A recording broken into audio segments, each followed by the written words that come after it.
put your hands together for Mr. Tom Ricardo. Let him hear it. Yeah!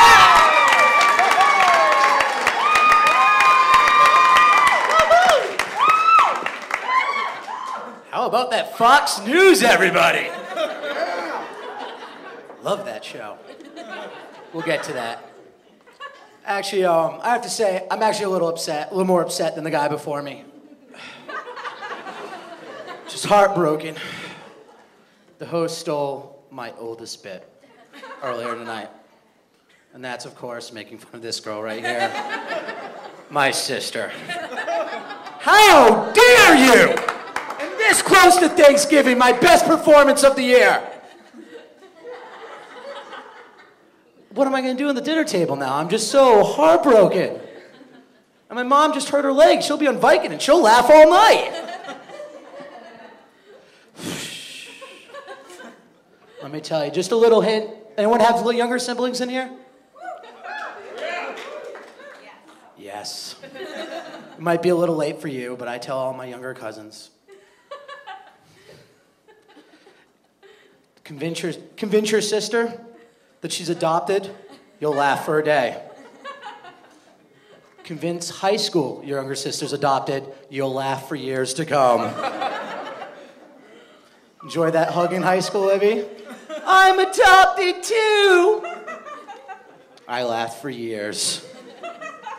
Thank you very much. So, actually, I'm excited about Thanksgiving. I am just stoked because I'm going to play my favorite game of the whole year. I'm going to go see my grandmother, and we're going to play a little game called Sonality or Fox News. Rules of the game are very simple, but sometimes gets a little dicey.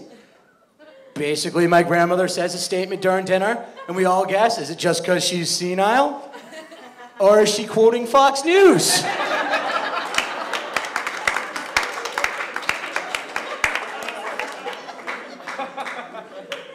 White Zinfandel makes this game harder. You want to up the difficulty level? Get her another one. So go, Grandma, I got your vodka tonic. Round 3. Pretty simple. You know, at first she'll be like, Obama supports illegal immigrants. Fox News. You guys feel free to play along. Then she says Obama is a lizard monster trying to rule this country.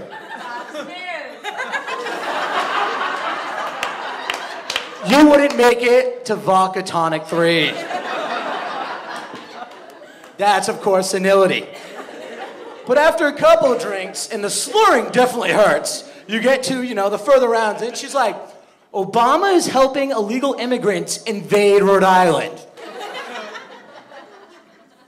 Yeah, Rhode Island's small, and it's kind of up there, but she's taking some racial tones right now. Fox News.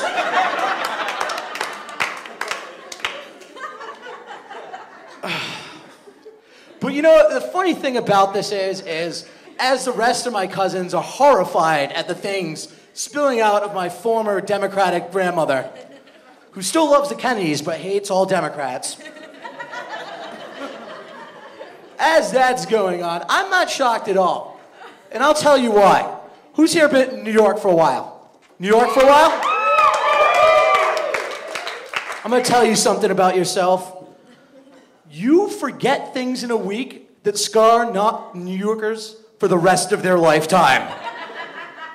Just being in the city. You be in the city long enough and just weird shit, you don't even care anymore. You're just like, what?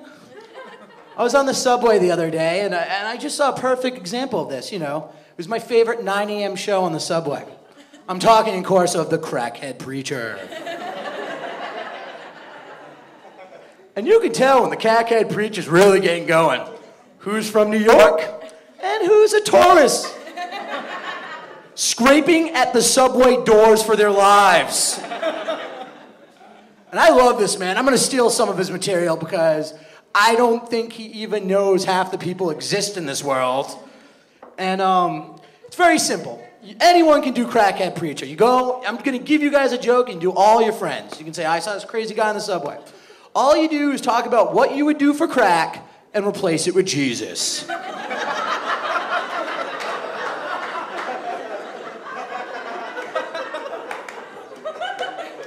I'd rob a 7-Eleven for Jesus.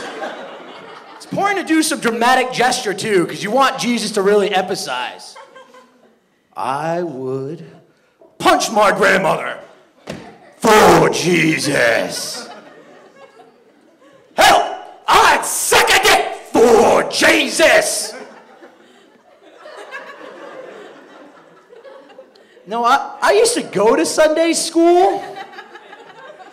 I missed that class. But, you know, I'm a guy, I got a science major, I had a test. Found a nice Jewish girl, saw if it worked. Results were inconclusive. We're gonna have to try again next week. So, anyone here go to NYU? Yes, the NYU Violets. School pride runs rapid when you're paying $50,000 a year. Mom and Dad love paying that bill. Anyway, it's a funny thing about NYU. I was a nerd in high school, might surprise you. You know, math team trophies. And I was such a nerd, I studied every statistic before I went and chose my school. And one stood out. 65% female, 35% male. My dad knew what my priorities were in order. And the funny thing about when you're in that environment, especially when half the guys are gay, it's pretty much like dumbing down the playing field. That NYU girls have a special pickup line that only NYU girls use. Are you straight? Works every time. Anyway, in that environment, you get to actually be friends with women, because it's very simple. You know, there's so many girls around, you can't like every girl, you just have platonic female friends. But what eventually happens is you become part of their, like, coffee group, and they forget you're a guy and start letting you into girl world. Girl world is frightening. Guys, you will not understand the stuff girls think about and do to each other because you just don't get it.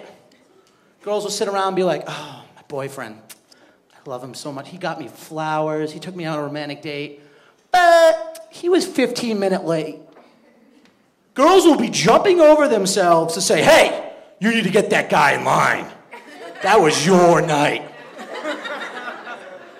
Next girl comes up, oh my God, I love Johnny, but I think he slept with my sister while my mom taped. Swear to Christ, the next girl will be like, look, if you love him, you just gotta let him know that you're there for him. And what I'm seeing right now is every girl in front of me laughing hysterically because they know this is the truth, and every guy going, what? And I will explain to you this right now. Guys, listen, because this will explain every goddamn thing a female will ever do to you. You think you're competitive? Oh, we play sports, we play video games. Girls are infinitely more competitive than men. They will step on their best friend's throat to prove a point. That's why you'll never win an argument. Guys, here's a little test for you. Try to serve your girlfriend dinner angry. Let her know you're angry by serving dinner. Can't do it. She'll just keep on eating. You'll put the food on her plate, kind of grumpily go, arr. She'll be like, you just sit down. You don't want to know what's going to happen. You don't sit down. Girl will do it without even thinking about it. She'll cook you dinner, come up.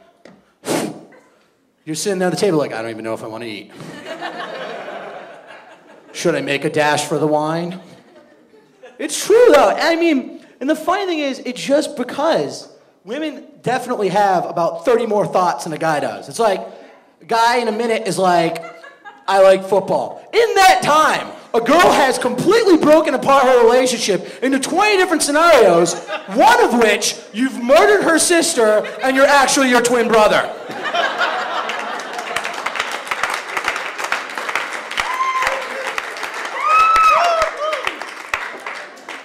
Don't believe me how women think? I'll tell you how later. You know, I was talking to my female friends. I was in group think. we're all sitting around, and they asked, do you cheat? And I go, no. And they were like, why? It's like, I'm lazy. I don't want to tell stories. If I told stories, I'd be doing Lifetime stories, and I'd be telling that exact story I just told you. I'm about done here for tonight. Don't cry. But I'm going to leave you guys with one thought, and this is something I want you to remember for the rest of the night. There's a fine line between interesting people and alcoholics. Interesting people tell awesome stories, have awesome stories about them. Alcoholics have awesome stories about them, told to them. So I want you all to do tonight, drink up, tip your bartenders, and wait for that awesome story in the morning. Thank you guys, good night.